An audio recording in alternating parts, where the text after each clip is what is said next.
Good morning.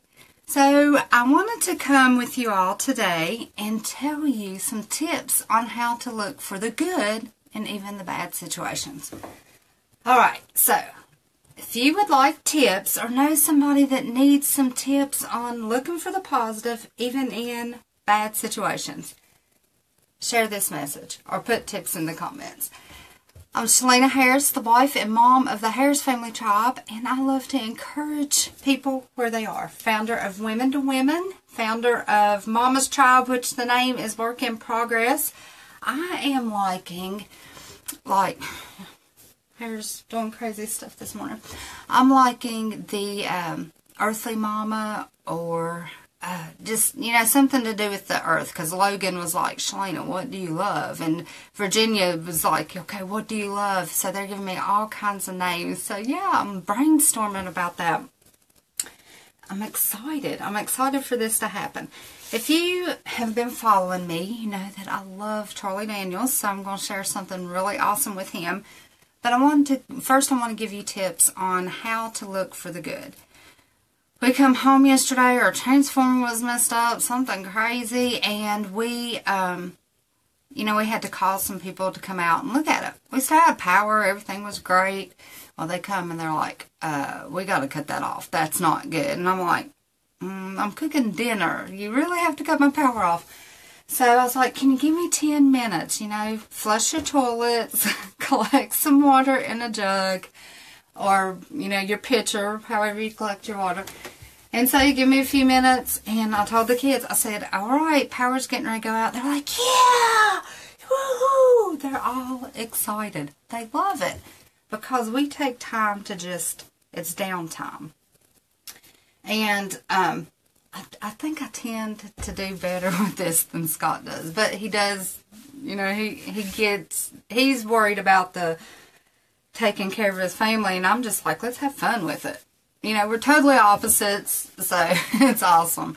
But I was thinking last night, the first man that came, we had to wait for a transformer, so the first man that came, he was here well over an hour.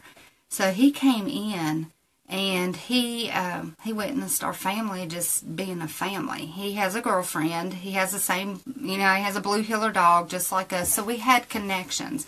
He wants to go to Wyoming, and we told him, go. No matter what, go to Wyoming. Do what it takes to get there.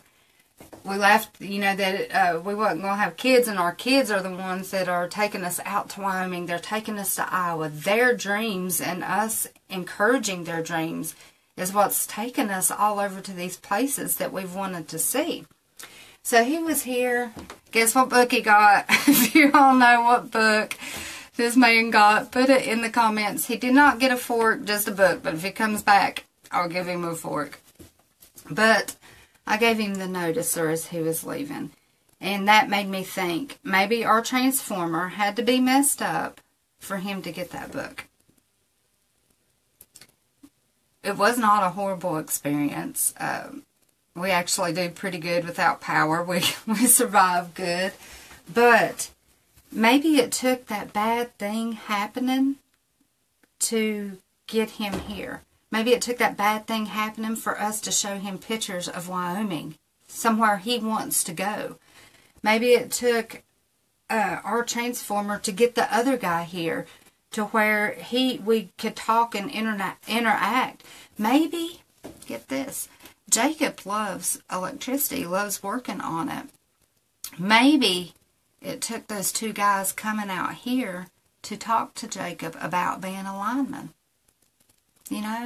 So yeah, I want to encourage you, every time you're faced with a difficult decision, every time you're faced with, gosh, this is really horrible. I didn't cut my notifications off, sorry y'all. Every time, if you don't know this, you can go to the top of your screen, slide it down, and it'll say do not disturb, and you can put that on. Remember to cut it back off or on whenever you're finished, and not forget. But maybe all that, which really is not a big deal, was in our benefit. Maybe those two guys will help Jacob become a lineman. Maybe they said something to him that will help him pursue a degree or a career or something in electricity. Oh, yeah, Amanda, it's easy. Once you figure out how to do it, just swipe down and it'll say do not disturb. And you can set it for different things. And I don't know if we can set one. I need to check. We'll do a check if we can set it for, like, if somebody's calling you. If it cuts that off completely as well. It should. It really should. But we'll see. But, yes. So, tips are to look how you can grow from this situation. Look at how you can learn. I know that my dad passed away with COPD, and I am to learn from that. I recognize somebody else's struggle to breathe. I recognize what the family goes through watching that person trying to struggle and breathe. Yeah, comment and see what it does. And then we'll do a test. If it doesn't work, we'll do a test and I'll see if we can cut it off all the way. But, you know, my eyes, I'm noticing what it looks like for another family. I'm noticing how the effect it has. You know, it's a struggle. It's a struggle to watch somebody struggling to breathe. So every situation, look at it as, how can I learn? Like I remember one time Taylor said, Mom, every time somebody says something, it still comes up trying to disconnect. So let's try something real quick. Do not disturb. As Miss Fallon says, you won't be disturbed by sounds, vibrations, except from alarms, reminders, events, and callers. Priority only. Total silence. Alright, let's try this. Okay, we're trying total silence, but as Fallon Zoe says, just get in there and push buttons. I denied the call, but when it comes up, it shows that, like, my signal stops, and it's saying finish. Do I want to finish my video? So I just ignored the call. Try to call back again, because I changed the settings to where it should ignore everything. We'll see. But, and it is training your mind. When you say something negative, it still breaks the video up. I did ignore that call again. And I have even got to the point where when other people are talking and I'm listening to what they're saying and they say negative things, I'm like, boom, boom, two positives. So it's a work. You have to want to do that. All right, I wanted to share something with you from Charlie Daniels. There's one part that I'm really wanting to share, but haven't got to it in the book, and I don't want to skip ahead. But he's talking about next of kin and Simple Man, or Simple Men. He was asked to write movies for Patrick Swayze. If you grew up in my time, like, Patrick Swayze was probably the stuff. He was like awesome. But he was asked to write some music for the movie Next of Kin, story about a mountain boy who joined a big city police force and what happened when his mountain kin came into the city to settle the score. I've never seen the movie, but I will go get the movie from the library. Tip on saving money, go to the library, get the movie for free, rent it 4 days, and return it. Zero money. Great idea. They accepted the fiddle tune. See, he says, I wrote down 2 songs, one slow, and then he wrote one down called Next of Kin. And he was hoping it would be the title. Guess what happened? He was turned down. How many times have you been turned down and you've been like, man, good morning, Kelia. How many times have you been turned down and you've been like, man, I just got rejected. Rejected. Do you know what Charlie Daniels does with that? He makes another song. Kelia, I was talking this morning about how to think positive, remain positive.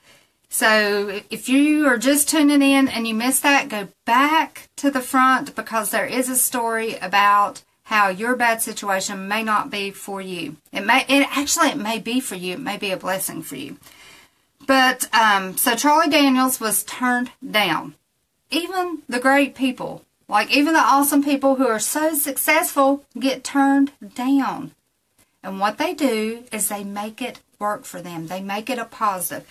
So he writes another song, and he has this good friend named James. But the Oak Ridge Boys says, with the help of the Oak Ridge Boys, we did remake the Jimmy Dean classic, Big Bad John. I went to the studio one morning before James arrived and dubbed in vocal replacing the lyrics. It was a version called Big Fat James.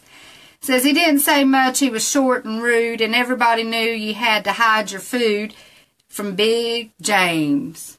Big Fat James. So when James came in, they played that song for him, and he loved it. And the song that the movie had turned down, Next of Kin, he titled the song for the album, and he just changed the title to Simple Man. Simple Man. And he changed a few lyrics and recorded it. So he took what didn't work, but he liked, changed it around, and you have Simple Man. And when it was released, he got a lot of grief about it because he says he had the gaggle of critics who could always come forth when you mention anything they don't consider politically correct. Take them rascals out in the swamp, put them on their knees, tie them to a stump, let the rattlers, the bugs, and the alligators do the rest. He said that sure didn't qualify. But he said some radio stations wouldn't play it because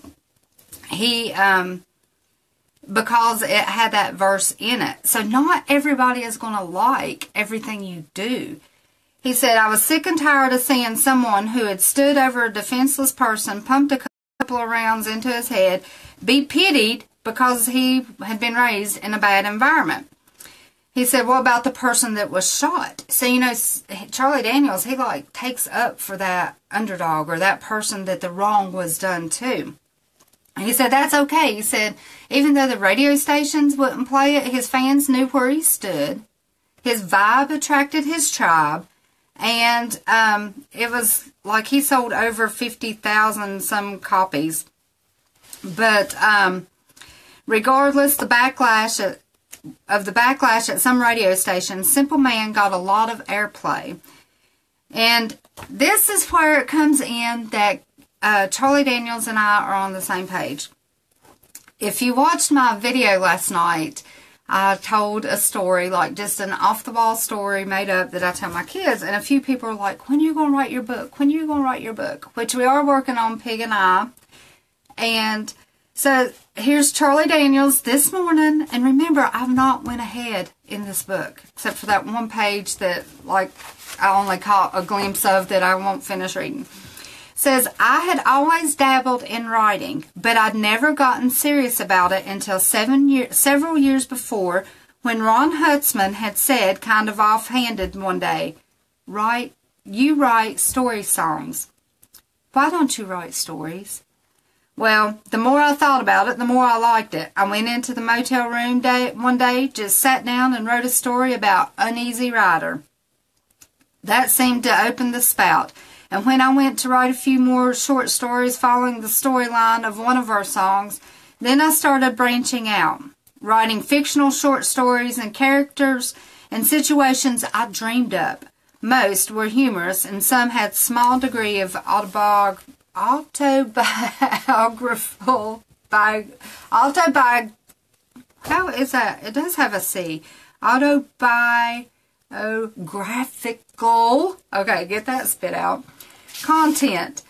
He says, I loved writing. I lived in the stories as I made them up. It was great being able to take the plot anywhere I wanted to, with just as much as one landishness as I wanted.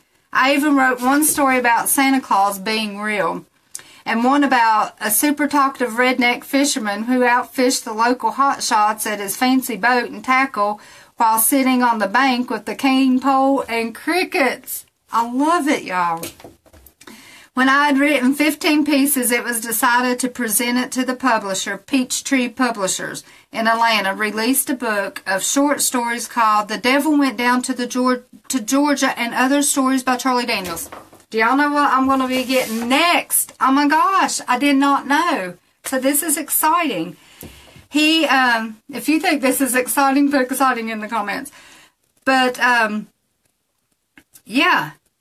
And just like that, the weak-eyed fiddle player who had barely gotten through high school was published author. Go figure. So this encourages me to write. And yeah, so Charlie Daniels and I are on the same page. And if you think that's totally cool, put cool in the comments.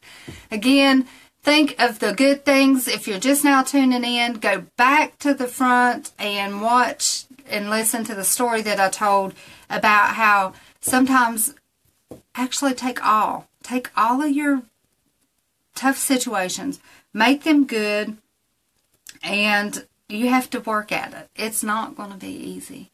It's not going to be peaches and cream. It's not going to be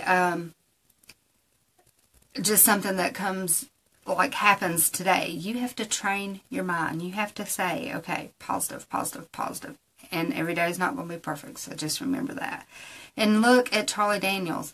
Every time he got rejected, every time the answer was no, he made it a yes. Be you, be kind, inspire somebody.